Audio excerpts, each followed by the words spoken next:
జై శ్రీరామ్. ప్రియ భగవద్బంధులారా, అందరికీ ఆ దేవుని ఆశీస్సులు కలగాలని కోరుకుంటూ ఆధ్యాత్మిక విషయాలు ఛానల్కు తిరిగి మీకు స్వాగతం. ఆధ్యాత్మిక విషయాల్లో భాగంగా ఈరోజు మనం ఒక ఆధ్యాత్మిక విషయాన్ని చెప్పుకోబోతున్నాము. అదేమిటని చూస్తే, రేపు రక్షాబంధన్ అనే పండుగ ఉంది కదా, దాని వివరణ చూద్దాము.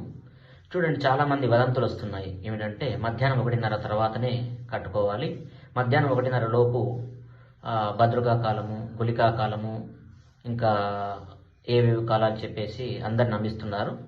ఇది పూర్తిగా తప్పండి. ఏ సమయంలోనైనా కట్టుకోవచ్చు. రేపు మొత్తము మంచిగానే ఉంది, సంపూర్ణ పౌర్ణమిగా రేపు మన తిథి ఉన్నది. ఇటువంటి ఏ వదంతులు మీరు నమ్మొద్దు. అక్కా చెల్లెల్లారా, మీరు ఇటువంటి విషయాలు పట్టించుకోవద్దు.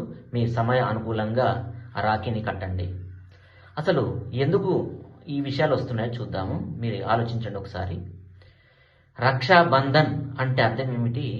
ఒక చెల్లెకి అన్న నుండి రక్ష, ఒక దేశానికి మన సైనికుల నుండి రక్ష.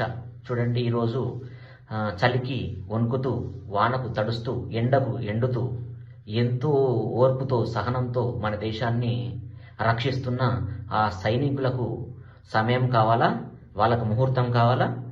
అలాగే మన దేశాన్ని ఇతర దేశాల నుండి యుద్ధ వాతావరణం నెలకొనకుండా మన దేశ ప్రధాని గారు ఎంతో కృషి చేస్తూ మన దేశాన్ని సంరక్షిస్తున్నారు. వారికి ఏమన్నా ముహూర్తం కావాలా?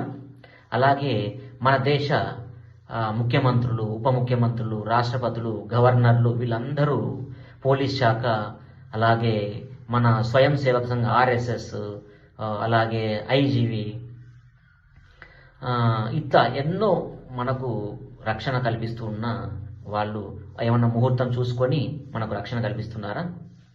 ఎందుకు మీరు క్షణం కూడా ఆలోచించలేకపోతున్నారు? ప్రతి వదంతు నమ్మడము అలవాటైపోయింది మనకు. ఇక నుండి ఎటువంటి వదంతులు నమ్మవద్దు. పరిపూర్ణంగా ఒక అన్న నుండి చెల్లె రక్ష పొందడం అనేది నిరంతరం జరుగుతూనే ఉంటుంది. సంవత్సరానికి ఒకసారి గుర్తు చేసుకునే విధంగా మనము ఈ రాఖీ పండుగను చేసుకుంటాం.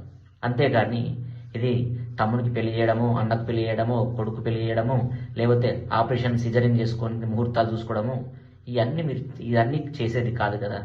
రక్షాబంధన్ అంటే ఒక అక్కకు, ఒక చెల్లెకు అన్న ద్వారా, తమ్ముని ద్వారా రక్ష పొందడాన్ని రక్షాబంధన్ అంటారు.